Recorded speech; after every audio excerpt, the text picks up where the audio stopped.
दोस्तों, मैं एक अहम मुद्दा लेकर आप लोगों के बीच हाजिर हुआ हूं, क्योंकि आप लोग देख रहे होंगे कि भारत के सारे मुद्दे एक तरफ हैं, वहीं अतीक अहमद का मुद्दा एक तरफ। क्योंकि भारत की जितनी भी मेन स्ट्रीम मीडिया या मेन प्रिंट मीडिया है, वो केवल अतीक अहमद के ही मुद्दे पर लामबंद नज़र आ रही है। आप लोगों ने बखूबी देखा है, क्योंकि मैं देख रहा हूँ कि भारत में चाहे वो अडानी का मुद्दा हो या और से बड़े बड़े मुद्दे हों, जो हुकूमत से सवाल पूछने वाले मुद्दे हों, वो मार्केट से गायब हो चुके हैं पूरी तरीके से। सारी समस्याएं, चाहे शिक्षा का मुद्दा हो, चाहे स्वास्थ्य का मुद्दा हो। क्योंकि मैं भी केंद्रीय विद्यालय में, हमारे कुछ जानने वालों ने, अड़ोसी पड़ोसियों ने अप्लाई किया था, तो पता चला कि उनके पास तकरीबन 1200 के आसपास वहाँ पर फॉर्म पहुँच चुके हैं, ऑनलाइन जो किया गया। और तकरीबन उसमें से 120 सीटें वहाँ पर, और 86 सीटें जो हैं वो रेलवे की रिजर्व हैं, क्योंकि ये आलमबाग लखनऊ में आता है। इस तरीके से शिक्षा पर ना ध्यान दे करके जो सरकार जब आती हैं तो बहुत से मुद्दे उन पर बात करती हैं। सारी मीडिया भी इस तरीके से सरकार के सामने नतमस्तक होती नजर आ रही है, आपने जिस तरीके से देखा है। क्योंकि पहले अतीक के सुपुत्र बेटे का इनकाउंटर किया जाता है, जो कि आपने देखा है बखूबी कि झांसी के पास उनका इनकाउंटर कर दिया जाता है एक जगह पर। उस पर हम पूरी तरीके से आपसे बात करेंगे, क्योंकि मीडिया ने किस तरीके से हम लोगों को गुमराह कर रखा है। क्योंकि भारत में अतीक अहमद, क्योंकि अतीक अहमद अब इस दुनिया में नहीं रहेंगे, मेडिकल कराने के जाते वक्त उनके दोनों अतीक अहमद और उनके भाई अशरफ का 3 बंदों के द्वारा उनका मर्डर कर दिया, हत्या कर दी जाती है। क्योंकि जिस तरीके से आप देख रहे हैं, और सारे चैनलों पर अतीक अहमद ऐसा था, अतीक अहमद वैसा था। जब ऐसा था वैसा था, वो 5 मरतबे तकरीबन हमने सुना है कि तकरीबन 80 के दशक से वो सियासत में है, कई मरतबे विधायक रहे, सांसद रहे। तो इस तरीके से, और ये बता दीजिए ऐसा कौन सा विधायक सांसद है जो थोड़ा बहुत बाहुबली नहीं है, ये आप बता दीजिए। क्योंकि जिस तरीके से देश का मीडिया, और कोई मुद्दा आपको नहीं, क्योंकि ये सब मेन मुद्दा टीआरपी का है, पूरा सिस्टम उसी पे डिबेट, उसी पर बात। और मैं अब फैक्ट पे बात करता हूँ। जो ताहिर शमसी जी, जो एक क्राइम रिपोर्टर हैं, आज तक के बहुत वरिष्ठ पत्रकार हैं, मैं उनका सम्मान करता हूँ कि उन्होंने जाकर के, उनके बाद से कई मीडिया चैनल के लोगों ने उसका खुलासा किया। और शम्स ताहिर की रिपोर्ट पर मैं आपसे बात करता हूँ, जो किस तरीके से उन्होंने किया। जो आज तक की रिपोर्ट, बाइक पर एक खरोच भी नहीं आई, चाबी गायब, असद इनकाउंटर पर उठ गए 5 बड़े सवाल। ये ताहिर शम्स जी बहुत बड़े जो वरिष्ठ पत्रकार हैं, क्राइम रिपोर्टर हैं, उनकी स्टोरी है। असद अहमद माफिया अतीक अहमद का सबसे छोटा बेटा, जिसकी उम्र लगभग 18 से 19 वर्ष, अप्रैल को एक एनकाउंटर में मारा गया। 13 अप्रैल को मारा गया। उसके साथ शूटर गुलाम का भी एनकाउंटर हो गया। ये घटना झांसी जिले के पारीछा डैम के पास हुई। जो आज तक के रिपोर्टर हैं, वरिष्ठ पत्रकार, क्राइम रिपोर्टर हैं, शम्स जी, शम्स ताहिर खान ग्राउंड रिपोर्ट करते हैं। और हाईवे से उन्होंने शुरुआत जो करते हैं, तो उन्होंने वहां जो चीजें दिखी, उससे असद के एनकाउंटर को लेकर कई सवाल खड़े होते हैं। सवाल वो क्या है? नंबर 1, बाइक में खरोच तक नहीं आई। ये जो उन्होंने वहां पर जो खाका खींचा, पूरी जानकारी इकट्ठा की, तो असद की बाइक में खरोच तक नहीं आई। असद और गुलाम एनकाउंटर से पहले बाइक से भाग रहे थे, ऐसा पुलिस का कहना है, ऐसा यूपीएसटीएफ का कहना है। घटना स्थल पर बाइक पलटी हुई थी, तो सबने देखा बाइक पलटी हुई दिख रही थी। वहीं असद का 100 असलहा, बाइक, कारतूस पड़े हुए थे बाइक के पास में। करीब 50 मीटर दूर पुलिस की गाड़ी थी। गाड़ी के कोई पार्ट्स टूटे नहीं थे, और ना ही कोई खरोच आई थी गाड़ी में। ये बहुत बड़ी बात है। जब कोई ऐसे ही गिर जाता है, गाड़ी में खरोच लग जाती है, एक इनकाउंटर इतने तरीके से होता है, उसका कोई, वही बाइक पलट गई, लेकिन उसमें कोई खरोच तक नहीं आई।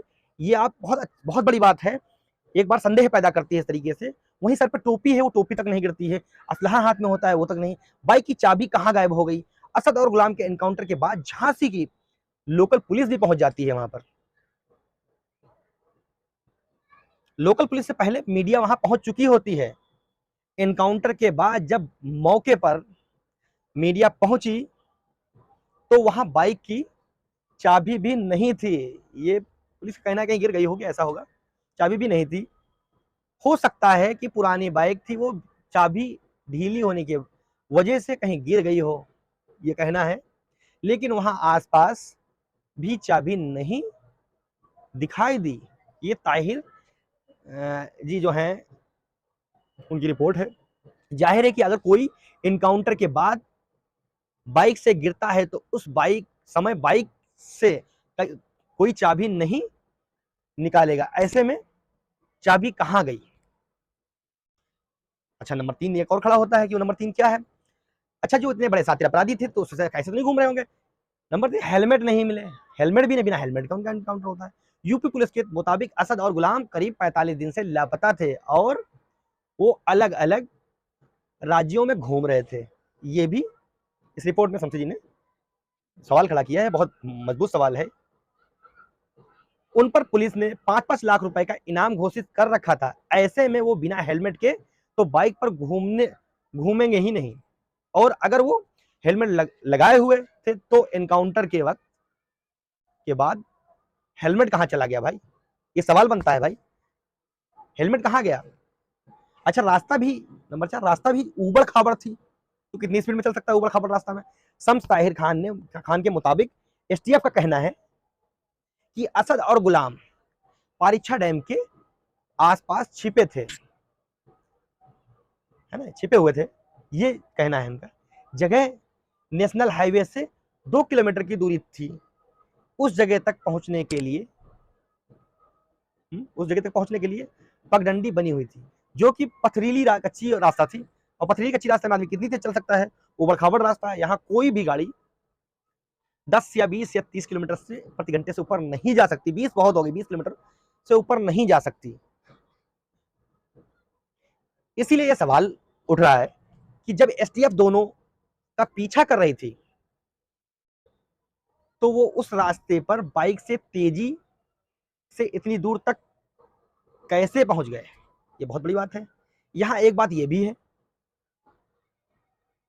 कि जिस रास्ते पर उन्हें भागते हुए बताया गया वह आगे बंद थी, आगे रास्ता बंद थी। और नंबर 5, एनकाउंटर वाली जगह को लेकर सवाल असद का है। असद जिस जगह पर था, इनकाउंटर किया गया था, वह जगह नेशनल हाईवे से नजदीक 2 किलोमीटर की दूरी पर नजदीकी थी। पुलिस के मुताबिक दोनों राजस्थान की ओर से हाईवे पर आ रहे थे। जिधर एनकाउंटर हुआ उसका रास्ता हाईवे पर रॉन्ग साइड में पड़ता है, जो बाइक वालों को दिखाई नहीं देगा।